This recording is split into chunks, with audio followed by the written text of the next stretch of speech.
All right, Jeremy here, Jeeps Unlimited, partsbreakers.com, 303-666-9020. Absolutely gorgeous day. And just washed this frame with this hot seat. And we've had this thing for years. It's starting to be at that point where it's starting to scare me a little bit. It got so hot earlier that it was steaming out of it. It keeps doing some weird stuff. My master tech looks at it and tells me it's okay, but I don't know. It's you get enough heat around you, and anyway, so I don't let my guys use it. It's just me that ends up washing everything. So 1982 to 1986 wide track CJ7 factory frame. I put this one up. It's still a very high quality frame. I was trying to find like a B grade, which you usually have something around, as I can lower the price point on those a little bit. And I have a few people that have been looking that want to be a little bit less than we normally get, which, to be quite honest, we don't get a ton for these compared to like a TJ frame. But I understand budgets. I get that 100%. And I always try to accommodate if I can. So I'll get this one down a little bit. There's a couple things I can mark it down for. The bumper back here is welded on, but it's not welded to where I can't take it off. Originally, I was just going to say that would be the discount. You take it off. But then I got to looking at that bumper, and I believe, I'm going to look at it, but I believe that's a Comanche bumper. And Comanche bumpers, even with a little bit of rust on the corners there, are really, really, really hard to find. So, and even that still bring some money. So just because they're so rare, if it does turn out to be that, I will take it off. If it doesn't, then that's the discounted price. You're going to mess with that. And it's a little heavy, so it does have a nice 2-inch receiver in it. It's not a bumper you would ever get on a CJ, YJ, TJ, although it's a nice looking bumper. I mean, again, it needs some cleanup. It would a patch there and patch there. But they're so hard. And if you go online and look at them, look at eBay. Look at how much a rear bumper, and most of them are like that or even worse. Actually, I think I have a clean one right now too, but nonetheless, that's not the point of this, is this bumper. I just happens to be on here, so we'll do a little research. If it's worth something for us to pull, we'll take it off. If it's not, then we leave it alone, and I'll lower the price that way on it. But there will be a little bit of a discount than I normally do on it. I just put up a really, really nice CJ7 frame as well. And if you're asking me, well, what's the difference between the two or how much better? Both of these foam scoped really well. They looked beautiful on the inside. Both of them measured perfectly. The reason this one's sticking up in the air is because the bumper is so heavy back here. So it's just kind of teeter-tottering. But if you look at the rear subframe where your fuel tank mounts, the back area here, how straight and solid that is, your rails, your shock towers, your fuel rail, and your brake adjuster bracket. Of course, there's no engine or shock towers on it. We usually do pull those off. The sway bar bracket is still there, but that would come off. So it's just a bare frame, and that is typically the way we sell these. So there's not necessarily a discount because you don't get that stuff. But I would say that one I put up yesterday that does have some of the lines intact and does have the motor mount still on it and the engine brackets and a few other things, that definitely went into play on the price I put it up as. But not a lot. I mean, I kind of put that one as, I kind of threw those things in at a price that we normally get for a frame without doing those. So this one I'm just kind of making up an excuse to try to get it down to where maybe the delivery is almost nothing. The delivery is still something, but we adjust it down. So look at all your mounts for your frame to your tub. Okay, there's 10 back here. One up here makes 11. This one actually goes to your radiator support. And you can see how clean and round they are all the way through. So this is still, like, again, very clean. I did hit it with the hot seat until my hot seat started acting up and freaked me out. So that's why you still have a little bit of dirt there. But it's clean on the inside. It's clean on the outside. And if you plan on, painting it or sandblasting and painting or powder, whatever you plan on doing, it's pretty much ready to rock. So, and again, these are the wide tracks. So the wide tracks have the removable shock towers. They're all removable on engine mounts from 76 to 86. But only the wide track have the outboarded removable shock towers. The early ones do not have that, okay? So it is heavy enough with that bumper that I don't think I'll be able to flip it over by hand, but I will try it. And now that the fancy iPhone has a pause button on it, which is really cool because I often make people look at the sky for several minutes while I try to figure out how to flip one of these. I'll be doing that here shortly. So let's just roll through it. I always like to say this, even though you hear me say it 100 million times if you've seen any of our videos, is all the black paint that you see on this thing is all the paint that was on it from the factory. So it's never been painted. It's never been, polished, lipstick on a pig, anything like that. It is in its original form as it was pulled. And that's one of the things that I'm so proud of all of our frames that we get, that we list, we stand behind because of that. I mean, you can just see if it's still got that on it, it just gives you an indication of how clean these really are. So, okay. Now, the one area everybody always wants to know on CJs, just like on TJs, there's an area, and just like on YJs, there's an area, is usually the rear of these things. The rear of these things is if they have any rust in them, even on sometimes clean frames, you'll see some wear, some rust, some bleed through, and it's always in the very far back here.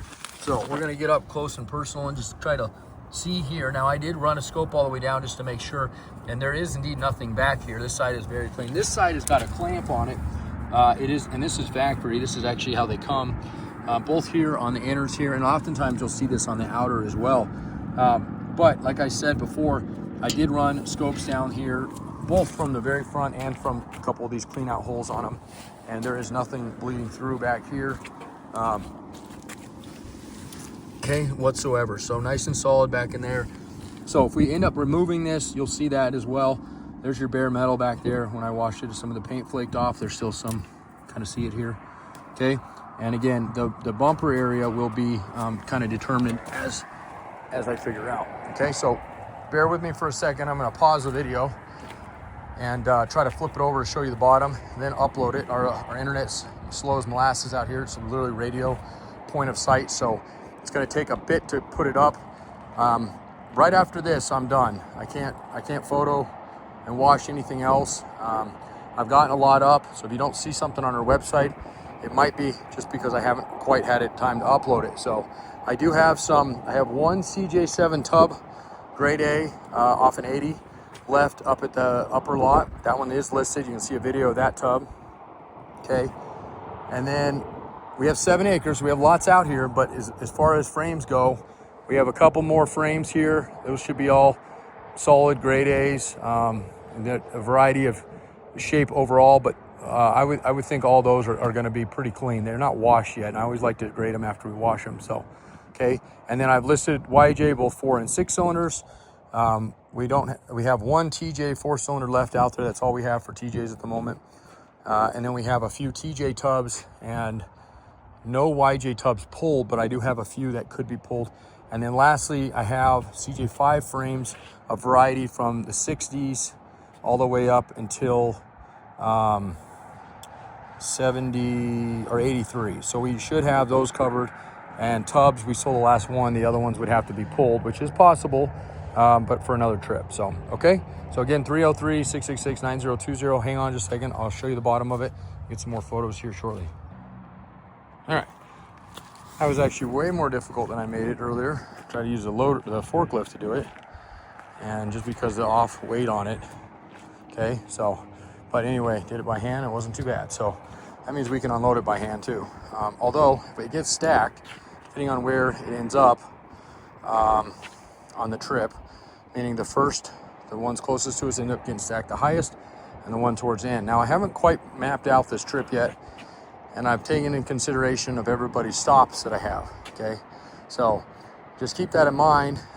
If you have a restriction because you don't have a forklift to load it, well, not a loading dock, but a skid steer, a tractor, or a gantry hoist, a backhoe, don't have a neighbor that has any of that, don't have any nearby businesses, let me know that. And as I plan the trip out, or if you have a day you can't meet no matter what, let me know that. And again, as I plan the trip out, usually, I would say past 21 years, we've always been able to accommodate schedules. For the most part, I might say, can you really try to be back? But most of the time, we're pretty dead on. We're pretty good at it. So, okay. All right. So the bottom, again, absolutely gorgeous. Those, again, will come off. If you need sway bar brackets, I'd be happy to get you some. Now, here's some of the discounting that I'm doing on this frame. Okay. Here's all your middle studs, or all your middle for your cross member belly pan. They're all perfect. All the threads are good. Nothing's wrong with those. Your leaf spring mounts, great. Your rear support, absolutely awesome. You can even see underneath where the bumpers were. There's not even a bit of scaling or rust there, okay? And then towards your back. Now, here's your back. And we have two mounts, two studs, right, that were bolted on, okay? And this is one of them, and then your other one, this one did break, so this one would need to be extracted. We always knock off some money for those, not a lot, but a little bit. And simply we leave enough material that sometimes you can heat them and get them out. But if not, you'll be drilling it out, okay? And either retapping it, or if you drill it carefully with a left-handed drill bit, you can usually get them pulled that way. Both of these side broke, okay? And again, not a huge discount, and there is a little bit of time on your half, but that's how you're saving the money, is saving a little bit of money and getting and using a little bit more of your time up. So I guess that's just how life is on a lot of things. But and I don't think studs are all that bad. So it is just something I don't want you to be surprised at with it. Okay, these guys all pull out. This is actually what hangs your gas tank, fuel tank skid plate back there, as well as the front, and then some strapping. So, and if you need that kind of stuff, we do have some of those. I don't know if we have any of the big ones right now. Those are kind of hard to find and super expensive. So, and then these are all good. I did see, so those three are clean, and then there is one stud here as well. Okay, and then those are good. Good. And the front's good. Nothing's been messed with. Nothing's been cut on that. All right. So I'll finish up with some photos on it. I will get this thing uploaded. I will continue to bother. I'm just teasing. You guys did reach out, so I can't be bothering you. The two guys that were trying to get on this load, but also had some flexibility, but we're definitely being a little more budget conscious, and totally fine. Okay. I'd love to meet you. I know both of you, I've talked to you for months. And if one of you ends up taking this and the other one follows up and wants to go with another one, don't forget we still have these. And if we do them pre-wash pricing, I always do a little bit better pricing on them, and I'll still wash them and clean them and get your final approval on them. But it is a way to kind of put in line what I do next. So, and I am, like I said earlier, very limited on how much time I have left today, because I really have to be loaded tonight for first thing delivery. Now we're probably about 2:30 Mountain Standard Time. It's light till about 6 tonight. I'm gonna take the little boy and the little girl to get ice cream here in a little bit if they're filling up to it. And that leaves me down to about 3 hours left to finish loading. Loading doesn't all take that long. It's just more or less making sure I got all the little bits and pieces, because a lot of people do order other pieces. Some of it I'll just say, you know what, I'll ship it to you later, no big deal. And others I go, nope, it's easier to just let me bring it. Hoods, fenders, windshield frames, stuff like that, axles, engines, so tubs. Okay, so just keep that in mind. If you need anything else, just make sure you have your list. And otherwise, like I said, we can get it later to you. So, all right, thank you so much. Again, 303-666-9020, partsbreakers.com, and look forward to meeting you.